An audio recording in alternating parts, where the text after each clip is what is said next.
AFCON 2025, what a disappointing one it was I don't want to talk. for us as I don't want to say. Nigerians. We were so pumped, so hopeful, and we thought we were going to, get into the final. Yet another disappointment. And this time around, Third on again, third penalties. again, third again. Ole, Most ole. likely. It's. I mean, we had a very fantastic run up until the semi-finals against Morocco, where we played absolutely nothing. One shot on target the entire game. This was a very poor outing for us. But what are your thoughts, Shola? We saw it, right? We saw it right from the onset. First of all, from our pre-match analysis, we analyzed it that the midfield is like at the engine of our team, especially with the way we are playing, with the way we are set. We were not like playing direct. We like try to pass the ball and make it free-flowing and then connect the defense with the midfield and then the attack. And then we already analyzed it that if somebody could do something about our midfield, then we'll be in big trouble. And that was what Morocco What did. happened? Oh. They set up with 4-1-4-1, which was like a genius of information, if you ask me. Like we were analyzing it, it could easily become 4-5-1, it could easily become 4-3-3, it could easily become 6 at the back, it could easily become like so many things. And that was what they did. And they were also high pressing, like they tried to recover the ball almost immediately. They would get the ball, they tried to like 3 people coming to one player just to recover the ball. So we were stifled. We could not do what we would have done. Iwobi was literally like non-existent in that match. He had to, but again, I will also give it to our manager, right? He tried also different things. If you watch the match, he was trying to change the formation, change the shape and stuff like that.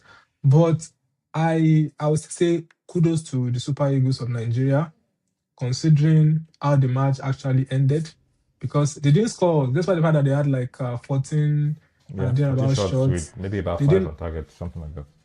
yeah, about 5 on target. They didn't of course, big ups to Kevin Bassey, right? And Onyeka normally, also nice one. I mean, the fullbacks were actually very, very fantastic in that match. So, but again, we can't I can't blame. I felt like we could have done better than we did if the referee actually allowed the match to flow.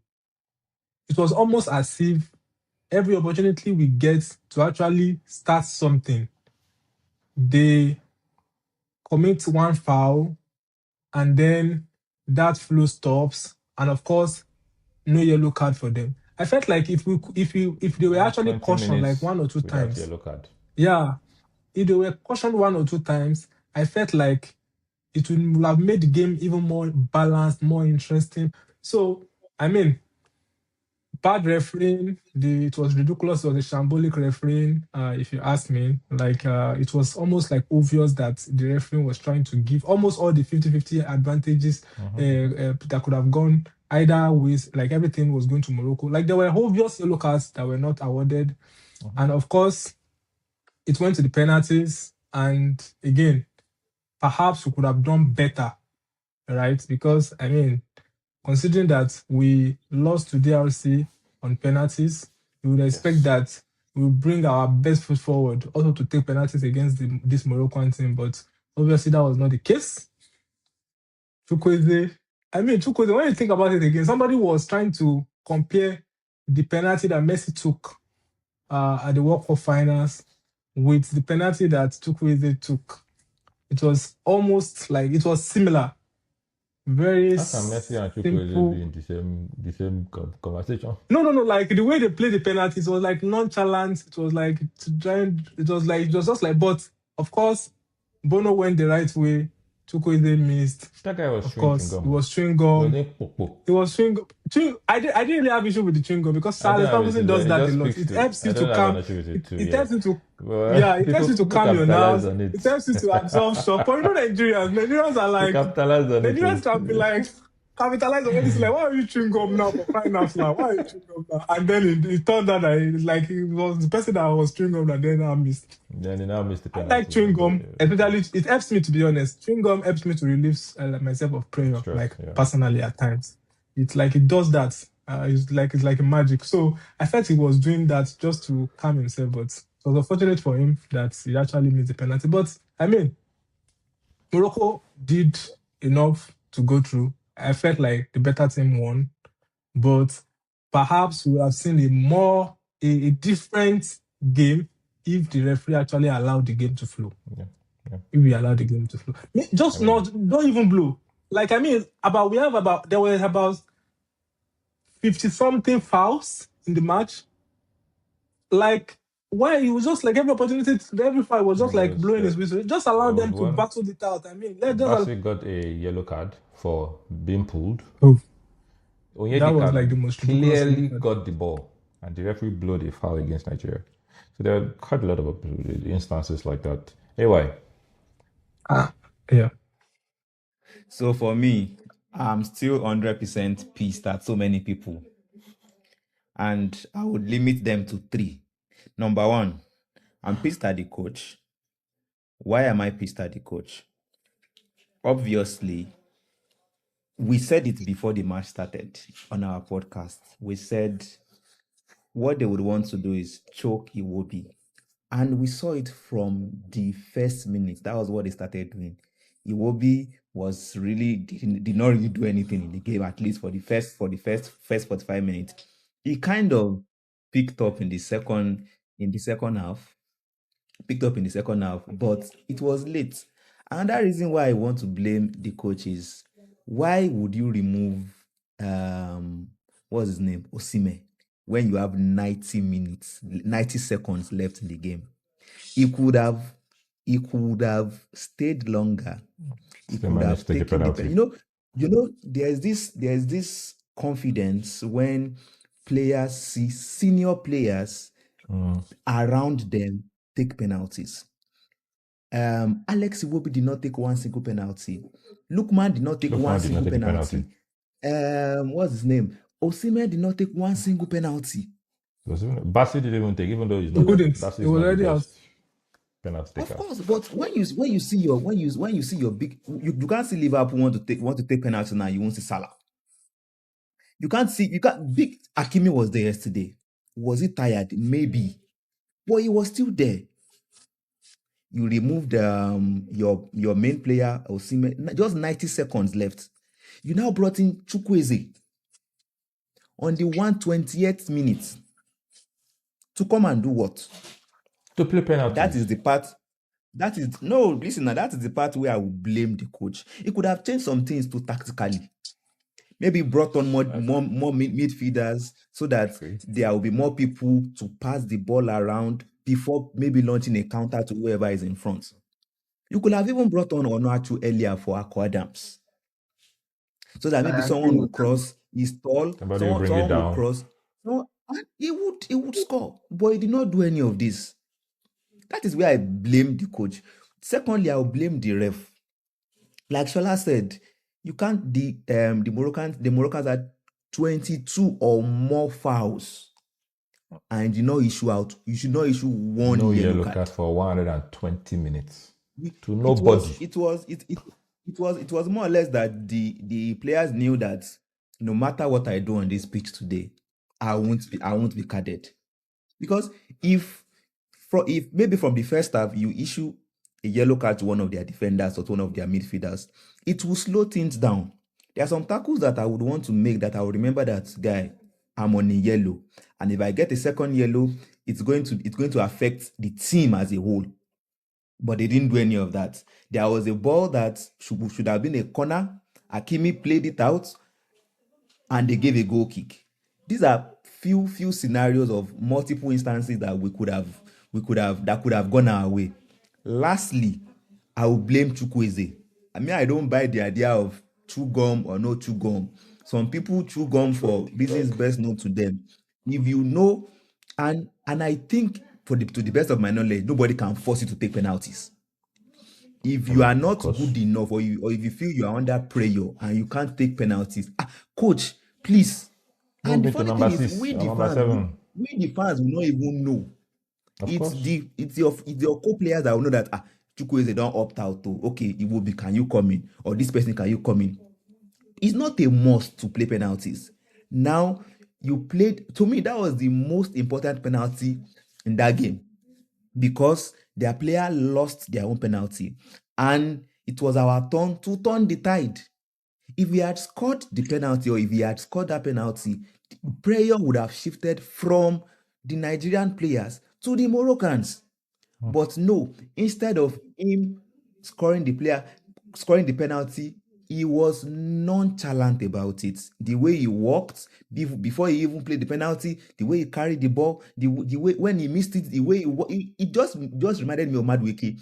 He would just play the penalty nonchalantly, and he played it. He just walked back, no sign of remorse, no sign of anything. And that was what cost Nigeria, because if we had scored that, So would have put them the under pressure pressure. would have shifted. The pressure would have Nwabali shifted already on gave them. us the And Nwabali advantage. even said, Nwabali Yes, give us actually the saved advantage. one penalty.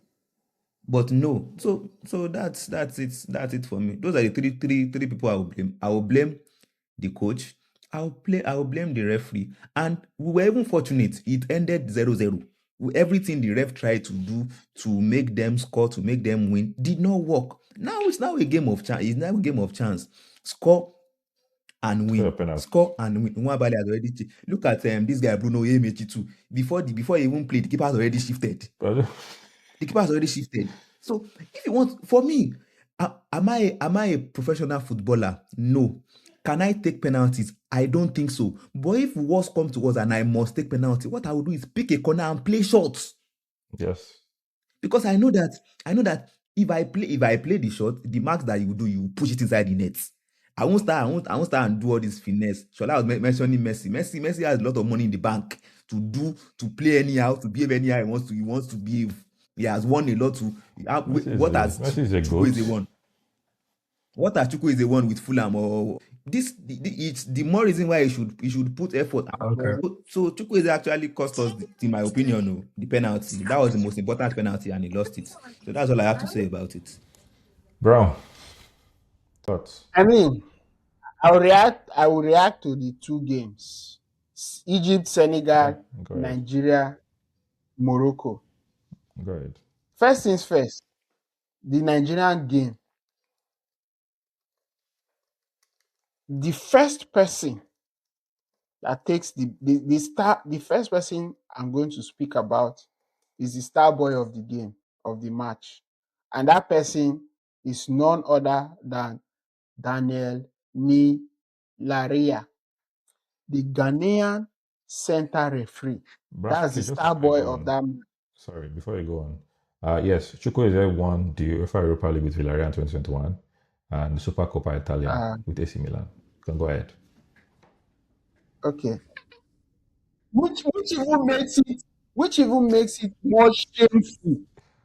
Which makes it more shameful for him to have taken a penalty like that.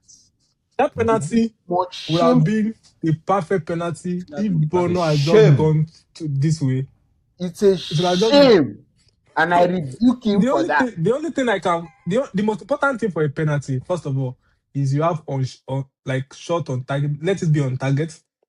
Pick your spot. Second, the only thing I can blame him for in that penalty was the lack of remorse after losing. You saw how the Moroccan guy literally fell on the floor, Yes. was almost crying when he lost his own penalty. You didn't get that with Chukwueze. It was just like, it's in London. Like, it was just like, it has happened. It was like that was business as like, usual. I'm going back to Fulham. yeah, that I didn't like. But the penalty in itself, I think it was on target. The keeper caught, like the keeper went there. The keeper caught it with two It hands. was two hands. It's because it was like a placement. It was more like a placement penalty, No, not like it was very close to the goalkeeper. It's not even placed to nowhere. It was very close to the goalkeeper. Go and check again. It was nowhere close to the left hand side or the right hand. I mean, the star boy of that Nigeria versus Morocco match is none other than Daniel Laria, the Ghanaian center referee. And from the moment Daniel was appointed as the official ref for that game, and VAR, the person appointed for VAR was the Siwela guy from South Africa, I knew we had problems. So Nigeria, we are fighting as a matter of fact. We fought against 3 people in this tournament, in these semi-finals. The first is CAF. Yes, I dare say it, CAF. I'll tell you why. Nigerians were allocated sitting positions as fans to stay together to garner momentum for their team in support, right? Cameroonians, Moroccans refused our fans from sitting together. And because we were outnumbered, there was no way we could fight our way to sit together. As a result, our fans were dispersed all over that nearly 70 capacity stadium. Embarrassing.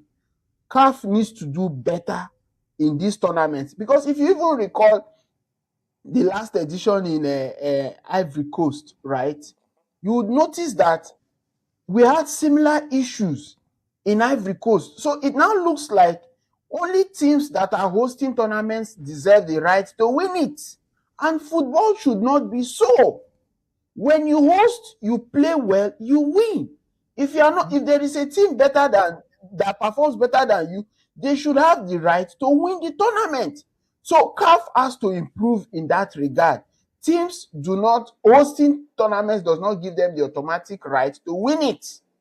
So CAF needs to do better. That's on one hand. Secondly, Daniel displayed a very shameful, disgraceful, appalling, and to say the least, an abysmal performance on that occasion. Because tell me why Calvin Bassey was pulled on his shirt by Brahim Diaz, yet Calvin Bassey was issued a yellow card for being pulled. And to even make matters worse, a Moroccan analyst, in his exact words, I'll quote him. His name is Hassan Kachlul. Hassan Kachlul. I'll quote him. He said, the foul was actually committed by Diaz.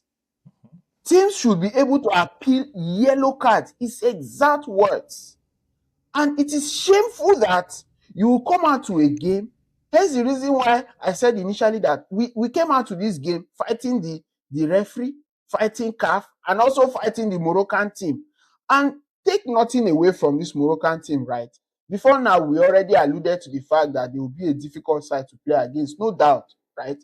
But to take, if you look at the performance of the referee, it has taken away the spice of that game, because we're coming to see a beautiful game of football. And the beautiful thing about football is that when you perform well and you are outrightly beaten, you go home glad that, okay, even though I lost today, I at least played well and I was fairly defeated.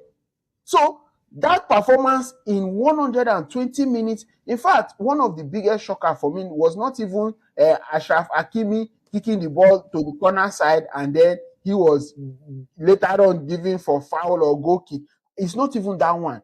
The most painful one for me was when, not just Brahim Diaz, after the referee has blown his whistle, shot the ball out of the field.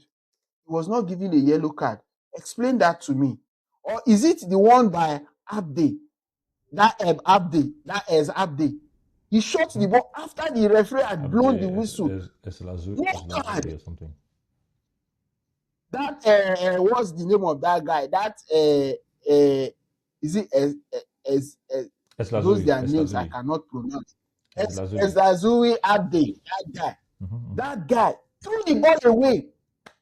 No caution. And this is the thing about football, right? If you play football, whether professionally or not, you would realize that momentum shifts in games. And when players are constantly, every 50-50 challenge is given against them, it kills their morale.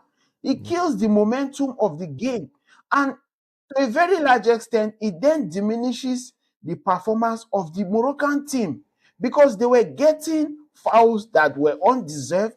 They were getting chances that were unnecessary, and then they were not even issued yellow cards. Here's the reason why you see players launching into tackles with no fear, because they know they would not be booked. A typical example was the Saibari guy that launched into tackles without fear.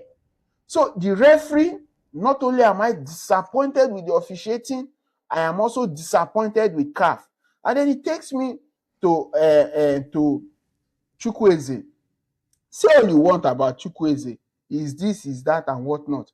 But it is a shame that a player who plays Premier League football, the toughest league in the world at the moment as we speak, who also has played for AC Milan, one of the biggest clubs in the world, who has also won European trophies in Villarreal, would come to take a penalty of that magnitude and importance. Yet, the person is coming to kick it like he's playing at the back of his house. Shame on him. Shame on Chukwueze. Whether he decides to be remorseful about it or not, I do not care. And shame on him, because the only job he had was to come on that pitch and play a proper penalty. Did he do that? No. Even if he was trying to spite the coach for bringing him that late, yes, there are areas where we felt Eric Chell should have done better, no doubt. But if a coach brings you in, it doesn't matter when he's bringing you in, you are playing for your country. You are playing for your team. You are playing for yourself. Be prideful in what you are wearing. Because if Nigeria had not given you a chance to play for our national team at any level whatsoever, you will not be where you are as a professional footballer today.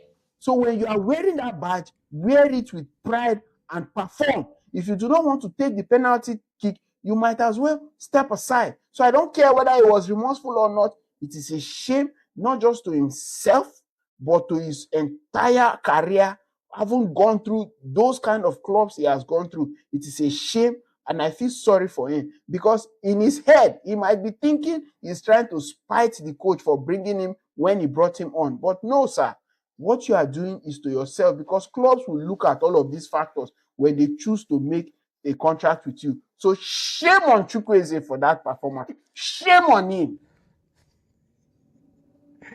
Thank you. AY. The Senegal and Egyptian game. Okay, go ahead. Consistency was something I really, really appreciated from the referee. Because when you look at the referee, he gave Koulibaly a yellow card in less than 15 minutes of the game. Semi-finals, big game. But he remained consistent. There was argument in some quarters that, oh, why are you giving a card so early? Even though it was worthy of a yellow card, why give it so early? But I mean, what we want from officiating, from referees, is consistency.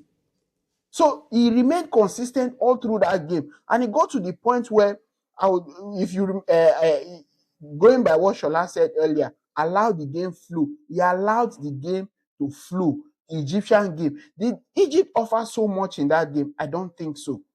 So them losing that game the way they lost was not even a surprise, because they came with a game plan to defend. And they defended. As a matter of fact, they had 0 shot until the 80 plus minutes before they even had 1 shot. So they came with the mindset to defend until they conceded from that brilliant shot from Sadio Mane in the 77th minute. So the Egyptian team didn't offer much in that game. And then the Senegal came out, they were flying, and you see players like Diop, the guy from West Ham, that was defending as a left back. He did a fantastic job. And if you remember what we said about Mo Salah, that if you want to stifle the Egyptian national team, lock down Mo Salah and Omar Mamouche, and you are good to go. And that was exactly what the Senegalese team did.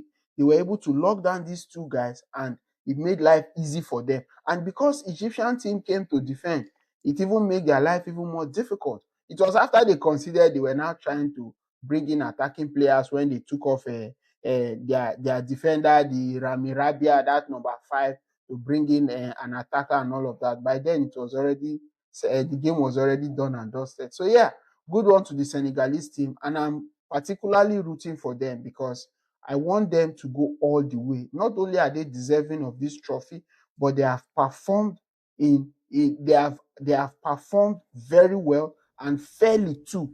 Keyword. Morocco away. Morocco go Fairly. win. Okay, so I'm rooting for the Senegalese team. So let's go there. Okay.